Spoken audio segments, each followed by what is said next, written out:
Яңалыклар чыгарылыш үз эшен башлап җибәрде. Студияда Алина Хисматуллина, хәерле кич.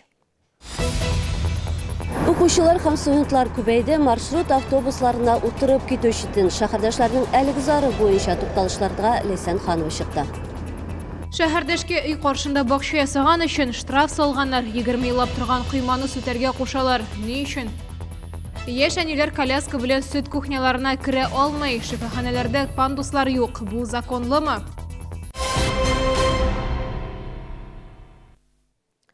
Пассажирлар саны артты, маршрут автобуслары җитәрлек түгел. Шәһәрдәшләр безнең редакциянең кайнар элемтә телефонына шундый зар белән шалтыратты. Бу яңа уку елы башлану белән бәйле. Хәзер иртә белән тукталышларга эшкә баручылар гына түгел, мәктәп укучылары һәм студентлар да чыга.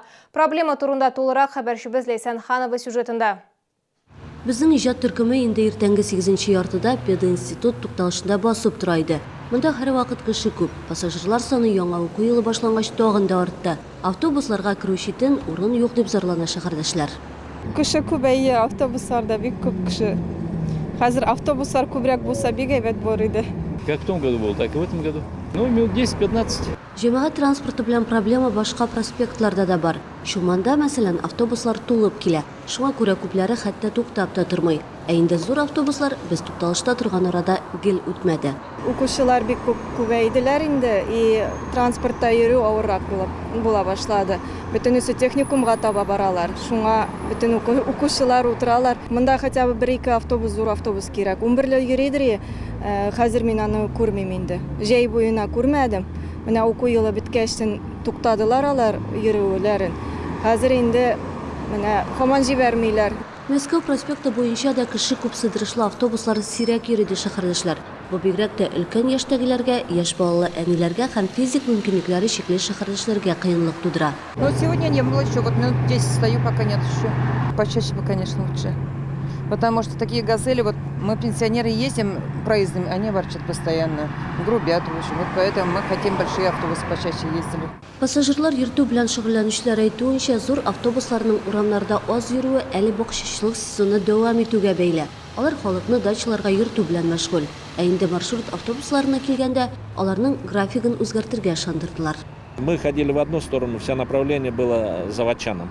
Сейчас мы будем стараться развернуть машины, как-то круг замкнуть, чтобы успевали и студентов, и школьников увозить. Вот в связи с этим и получается, что автобусы ходят полные, все возмущаются, но других-то вариантов нет, мы не можем добавить автобус. Транспортчылар әйтүенчә, график шушы көннәрдә киләнәчәк. Димәк, пик сәгатьләрендә маршрут автобусларында йөрү проблемасы кимергә тиеш. Ләйсән Ханова, Илдар Шайдуллин, Яңалыклар. Элеватор тауында яшәүчеләр әйтүенчә, аларны рөхсәтсез артык җир участоклары биләүдә гаеплиләр. Төгәлрәге, өйләре каршында бакча һәм уен майданчыклары ясаган өчен. Куйбышев урамындагы йортларның берсендә чәчәк бакчасы 20 елла бар, әмма узган елга кадәр аларны бу сорау буенча беркем дә борчымаган. Хәзер кыйманы сүтәргә кушалар, штраф салганнар. Эш нәрсәдә икәнен хәбәрчебез Римма Әхмәтова белеште. Хафиза Салихҗанова чәчәкләр үстерергә ярата. Йорт салу белән өй алдына бакча ясаткан. Мен монда бриндик, стройкада юк. Просто агач, чәчкә. Для красоты. Үзем өчен дә, кеше өчен дә бу приятно, монда бурьян үсеп утырса, неприятно ведь никому. Менә бу. Хуҗабикәнең бакча кыймасын сүтәсе килми, кәҗәләр таптап бетерер дип курка. Әмма законга буйсынмыйча булмый. Аларның кыймасы берничә метрга урамга чыгып тора. Тикшерүчеләр әйтүенчә, бу урында астан газ трубасы уза икән, ди Хафиза ханым. Быел килеп менә үлчәп киттеләр, как будто бы захват. Аларга кирәк заборларына.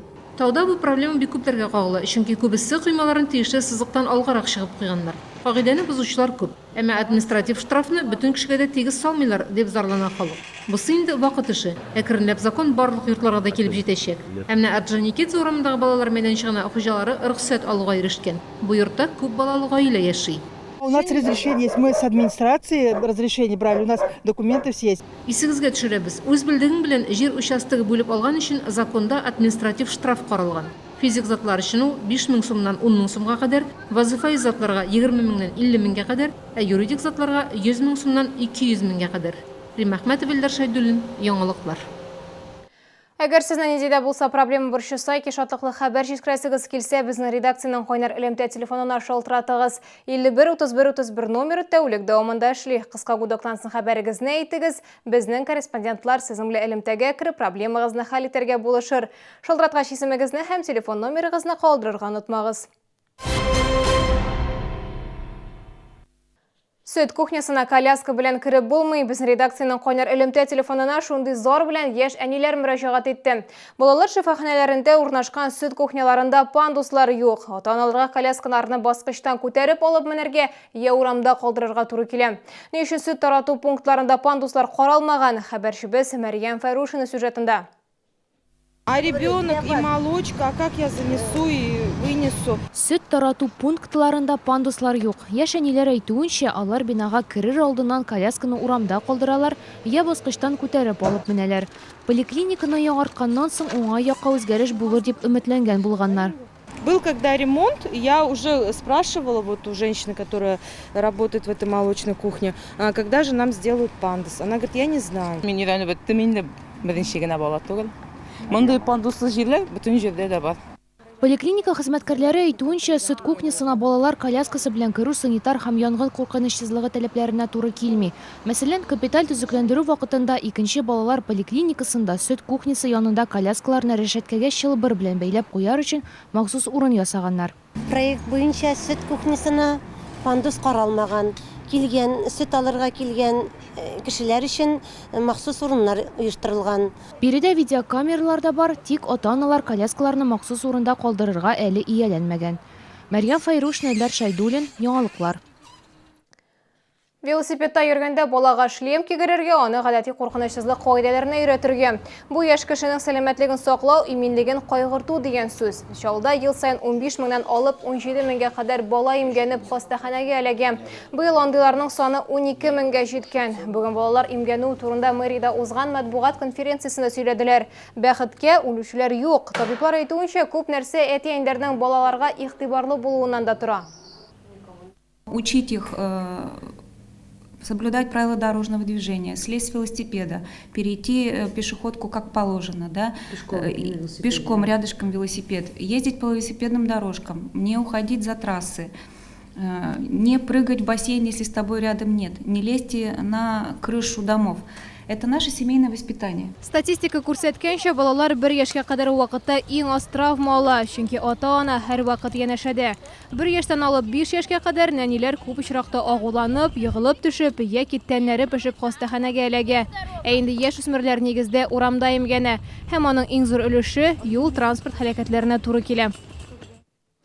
Бүген иртәнге сәгать 8 тирәсендә Муланыр Вахитов исемендәге 2нче гимназия янында машиналар бәрелеште. Чит ил автомобиле махсус кичү аша чыгучы балага юл бирү өчен туктый. Укучы 36-нчы комплекстан гимназияга таба үтеп барган була. Арттан машинага 2нче автомобиль китереп бәрә. Бәхеткә балага зыян килми. Спокойно ребенок шел, вот сзади летел. Мне показалось, что он летел. Ребенок подошел к пешеходке, я остановился, и все. И сзади удар. Движение бешеное, не местное, поэтому такая ситуация и произошла.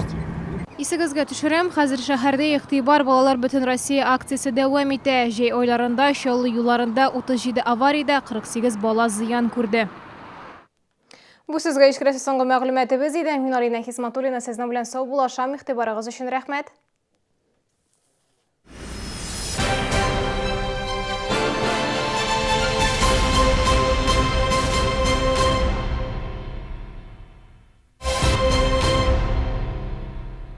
ДНС с 17 августа по 14 сентября. Арифметика выгоды. Грандиозная акция специально ко Дню знаний. Крутые гаджеты и огромный выбор товаров по суперценам. Смартфон Honor 10 128 гигабайт. Выгодный кредит 0024 и планшет в подарок. Арифметика выгоды в ДНС. Прокачай себя перед учебой. Центр восстановительной медицины. Восстановление после замены суставов, травм, инсульта. Прием невролога, ортопеда, логопеда. Телефон в Челнах 78 09 35.